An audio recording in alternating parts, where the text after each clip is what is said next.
రియాకు చిన్నప్పటి నుండి విమానాల మీద ఆసక్తి, ఆకాశంలో పక్షిలా విహరించాలని ఆశయంగా పెట్టుకుంది.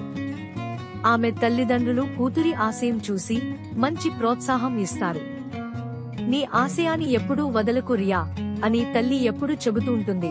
రియా తన ఆశయాన్ని సాధించటానికి వచ్చిన అవకాశాలను సద్వినియోగం చేసుకుంటూ పైలట్ గా శిక్షణ తీసుకుని పూర్తి స్థాయి పైలట్ గా మారుతుంది.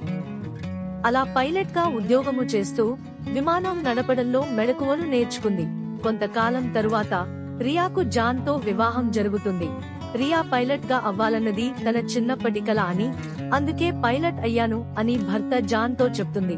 అమెరికా నుండి అట్లాంటిక్ మహాసముద్రం మీదుగా ప్యారిస్ నగరం వరకు సాహసయాత్రగా ప్రయాణించి ఒక వ్యక్తి రికార్డు సృష్టించాడు అని, తను కూడా అలాంటి సాహసయాత్ర చేయాలి అనుకుంటున్నాని తన భర్త జాన్ తో చెబుతుంది.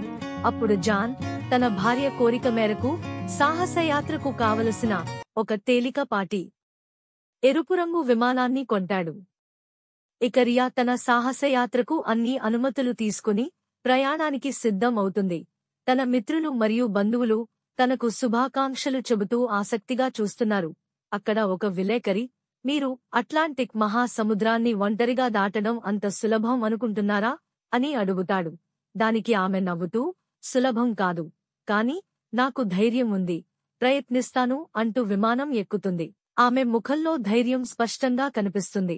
ఈ ప్రయాణం ఎంత కష్టమైనా నేను ముందుకు సాగాలని మనసులో అనుకుంటూ ఆత్మవిశ్వాసంతో నింగిలోకి దూసుకుపోతుంది.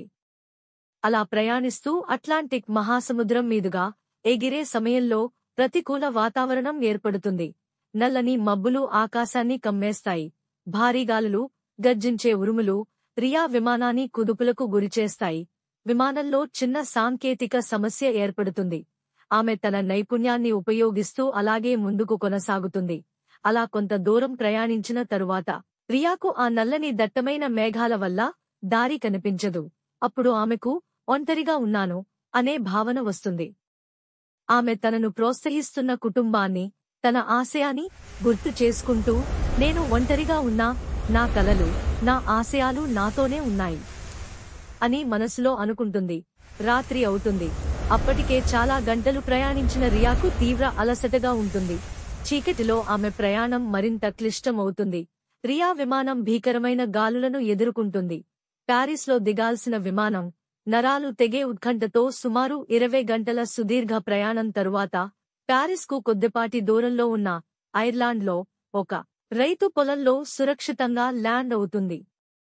రియా విమానం నుంచి చిరునవ్వుతో బయటకు వస్తుంది. ఆమెకు స్థానికులు ఆశ్చర్యంతో శుభాకాంక్షలు చెప్తారు.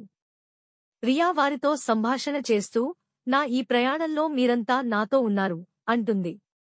ఈ కథ మహిళలకు ఎంతో స్ఫూర్తినిస్తుంది. మహిళలు ఎలాంటి కష్టం వచ్చినా ధైర్యంగా తమ కలలను నిజం చేసుకోవచ్చు అని తెలుపుతుంది. ఇలాంటి మరిన్ని ప్రేరణాత్మక కథల కోసం మా ఛానల్ను సబ్స్క్రైబ్ చేయండి, లైక్ చేయండి మరియు షేర్ చేయండి.